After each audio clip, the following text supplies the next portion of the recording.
€ la soirée quoi, donc c'était vraiment pas cher du tout. C'était abordable, c'était vraiment pour étudiants. Ah bah, par rapport à la location d'une boîte, ça n'a rien à voir, hein, c'est sûr. Okay. Et donc voilà, donc on a loué ça. Quelque chose comme 3 mois avant, on a booké les artistes. Donc là, ce soir-là, il y avait les petits Pilous, Tristan Casara et un DJ qu'on avait sélectionné par un tremplin. Voilà. Et c'était super sympa quoi. C'était bon voilà, il y avait pas énormément de monde. La capacité de la salle, pour te dire, c'était 900 personnes et on avait 200 personnes, donc il y avait pas énormément de monde. Mais Tristan Casara et les petits Pilous ont tellement mis le feu que de toute façon, enfin, tout le monde a passé voilà, c'est ça. Ouais, tout le monde a passé une super bonne soirée. Nous aussi les organisateurs, parce que en fait, bien senti, quoi. Ouais, déjà on avait peur d'un truc, c'était que les artistes aient un peu la grosse tête. Et en fait, pas du tout. Ils sont mais adorables. Que ce soit les petits Pilous ou Tristan Casara, ils sont adorables, ils super sympas. Le message, ils ont pu véhiculer notre message, quoi. Voilà, c'est ça. C'est-à-dire que, en fait, on avait peur qu'ils soient un peu déçus de jouer devant que 200 personnes. Et au final, non, pas du tout. Ils ont été super compréhensifs. Ils étaient un peu deck pour nous, tu vois, carrément. Donc c'était vachement sympa et ils ont mis une ambiance de folie, quoi. Donc ça c'est un projet.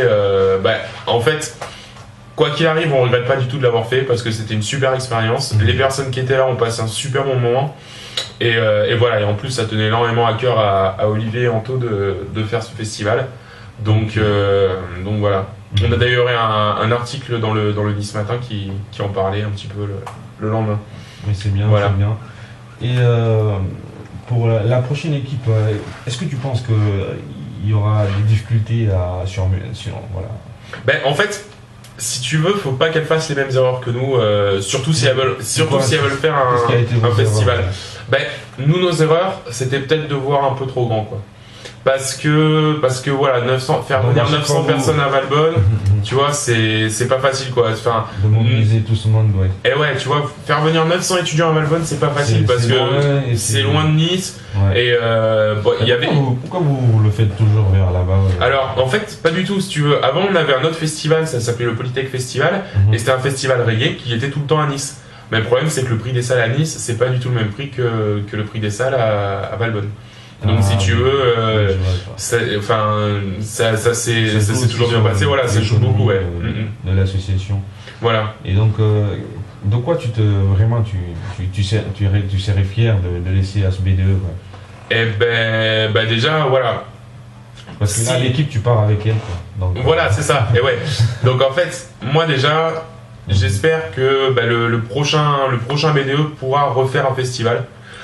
Aura en tout cas une équipe aussi motivée que dynamique que la tienne. Voilà, aussi motivée et dynamique que celle que j'ai eue pour le festival. Et j'espère aussi leur laisser, que ce soit moi ou toute mon équipe, voilà, toutes les erreurs qu'on a pu faire, toutes les questions qu'on a pu se poser, qui tirent des leçons de ça et qui reproduisent pas les mêmes erreurs et qui se posent pas pendant 5 ans les mêmes questions, quoi. Et donc tu feras une réunion avec eux pour leur bien sûr. Ces détails-là, pour parler de ça. On a déjà beaucoup parlé avec Agathe, donc la future présidente.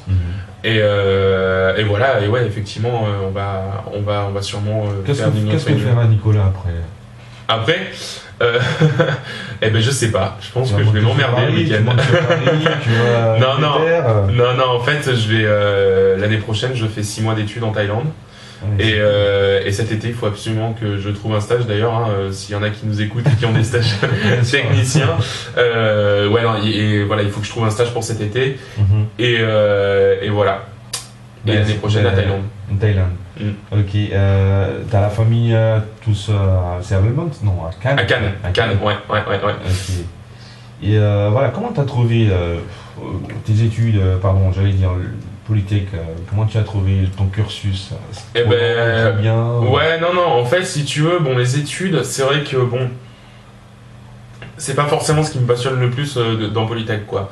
Moi, ce que je trouve extraordinaire dans Polytech, c'est d'avoir trouvé une sorte de grande famille, mais vraiment, C'est fou parce que tu vois, dès que tous les Polytech se retrouvent quelque part, il y a forcément une bonne ambiance. Il n'y a jamais de grosses engueulades, on n'en vient jamais aux mains ou quoi. C'est vraiment une ambiance sympa, quoi. C'est tout. Une ambiance de bon enfant. Voilà. Et cool. Ça, c'est, enfin, je veux dire, nos soirées, c'est vrai qu'effectivement, les étudiants ont tendance un petit peu à foutre le dawa, quoi, à faire n'importe quoi. Oui. Mais toujours en étant voilà, à la fois respectueux et bon esprit, bonne ambiance, quoi. Voilà. Ok. Bah, vous êtes toujours avec Nicolas, le président du B2, qui va bientôt lâcher le B2, c'est dans 2 semaines, c'est ça? 2 semaines, ouais. Dans 2 semaines, le 12 mai. Partir. T'es pressé de partir ou? Je sais pas. Non, parce que c'est. Je suis pas pressé de partir, mais disons que voilà, enfin, en plus on n'a pas eu une année forcément facile avec les événements qu'on a eu en tout début d'année, justement dans un week-end d'intégration à Grasse. Mais voilà, je suis sûrement pas pressé de partir et ça va forcément me faire un petit quelque chose quand je vais dissoudre l'association le 12 mai. Dans la relation entre le B2 et la direction, c'était comment? Alors on a un peu mal commencé. Justement à cause de cette histoire du week-end d'intégration et petit à petit voilà, enfin après il faut tout simplement savoir s'adapter et puis redonner la confiance, quoi, à la direction. Ça a été difficile, pourquoi? Parce qu'ils voulaient pas, eux... c'est ça, en fait, si tu veux, je sais pas si t'as vu cette histoire en début d'année, mais il y a une étudiante qui avait été retrouvée soi-disant violée dans un week-end d'intégration à Grasse. Et si tu veux, forcément... ouais, voilà, le rectorat l'a fait descendre à tous les directeurs d'école, ce qui est normal, tu vois. Et nous, du coup, on a eu un petit peu un bon coup de pression pour nous dire, voilà, si vous n'avez pas droit à l'erreur, le week-end d'intégration, vous avez plutôt intérêt à ce que ça se passe bien. Donc tout s'est bien passé dans notre week-end d'intégration. On n'a eu quasiment aucun souci, mais... Vous avez fait très attention à l'organisation, à la sécurité. Ouais. Et donc, vous avez fait appel à une société de alors en fait, extérieure. On avait 2 sociétés de sécurité pour le week-end d'intégration. On en avait une, c'était la sécurité civile, forcément, en cas de petits bobos ou même de coma éthylique, etc. Enfin, c'est eux les plus à même, si tu veux, de filer un coup de main. Vite fait, quoi. Voilà. Et une sécurité, on va dire, un petit peu plus baraque pour gérer les cas difficiles. Voilà, ouais, pour impressionner. Voilà. Ok. Et donc, ça, pour ça, vous avez eu un financement? Toujours pareil, c'est compris dans le prix d'entrée. En fait, on a eu l'école qui nous a effectivement financé, qui nous a aidé en tout cas en début d'année. Mais par contre, tous les frais sont compris dans le prix du week-end d'intégration. C'est pour ça que c'est un petit peu cher le week-end d'intégration. C'était à combien? C'était quelque chose comme 80 € le week-end. Voilà. Ah, c'était pas mal. Mais bon, si c'est pour s'amuser... voilà, après, de toute façon, personne regrette de les avoir mis, les 80 €. Mais voilà, ouais, c'était... T'as fait combien de projets depuis que tu as été élu président de cette... on a fait quelque chose comme 5 ou 6 soirées, peut-être un peu plus, facilement 8 soirées. On a fait la semaine du ski, on a fait le week-end d'intégration, le festival, on a fait des tas, on a fait la remise des diplômes, là on va avoir le gala. Donc on n'a jamais eu le temps de s'ennuyer, quoi. Dès qu'un événement est fini, on en passe à un autre. Dans tous ces projets-là, lequel t'a vraiment plu, t'a vraiment impressionné? C'est la soirée ou... En fait, celui qui m'a énormément plu sur le moment, on va dire, c'était vraiment le festival de musique. Voilà, c'était tellement sympa, tu vois. Par contre, on avait quelque part, il y avait tout, il y avait les artistes, tout se passait bien, quoi. Seulement, il y avait pas grand monde, mais c'est pas grave parce que voilà, on s'est tous amusés. Par contre, l'événement duquel j'ai le moins bon souvenir, c'est le week-end d'intégration. J'ai dormi peut-être 2 heures dans tout le week-end d'intégration, c'était horrible. Le week-end d'intégration, c'était personnellement, je le regrette pas du tout.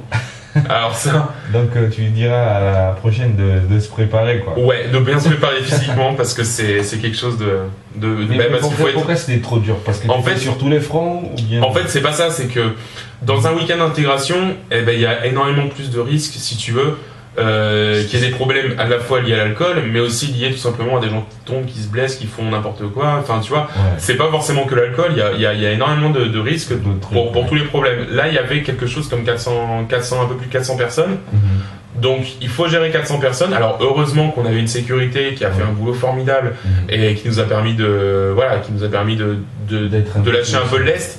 Si tu veux, mais en même temps, enfin, je veux dire, qu'il soit 4h de l'après-midi ou 6h du matin, il y a autant de risques qu'il y ait quelqu'un qui fasse, une connerie.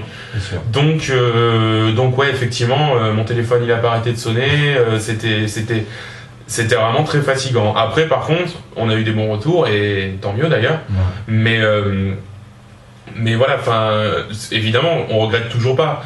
On regrette jamais de toute façon. Tous les événements qu'on fait, on regrette aucun événement. Mais par contre, voilà, le week-end d'intégration, c'était extrêmement fatigant. Ça se repartit, comment ça se répartit dans la journée, dans la semaine? Tu veux dire le week-end d'intégration? Le week-end d'intégration. Alors en fait, tout simplement, on part le vendredi après-midi. En fait, les professeurs nous libèrent les cours le vendredi après-midi pour qu'on puisse partir au week-end d'intégration. C'est une grosse tradition, toujours pareil. Et ensuite, le samedi et le dimanche, on reste là-bas, on repart à peu près dimanche matin. Et voilà. Et du coup, alors comment ça se répartit? Si tu veux, il y a des équipes. Si tu veux, des équipes de 4 ou 5 personnes qui tournent tous les soirs. Il y a à peu près, pour un week-end d'intégration, en tout cas à Polytech, il y a à peu près 40 staff. C'est quoi les événements vous faites des soirées, vous faites un truc, je sais pas, des conférences. Autre chose que des soirées. Ouais, effectivement, à l'école, si tu veux, on aide énormément on aide en tout cas. Dès qu'il y a un événement, peut-être même administratif, on est toujours à même de donner un coup de main, quoi, voilà. Et c'est assez normal, parce qu'eux aussi sont là pour nous donner des coups de main, quand on a besoin, par exemple, de financement. Voilà. À part ça, si tu veux, il y a, vu qu'on est un grand réseau d'écoles, il y a très très souvent où le week-end, on doit partir en conférence, effectivement, à Tours, à Paris, n'importe où, pour assister à des assemblées générales de la Fédération Polytech ou du Bureau national des élèves ingénieurs, ou voilà. Bon, on va laisser un peu souffler Nicolas et on va essayer d'écouter Oncle Benz.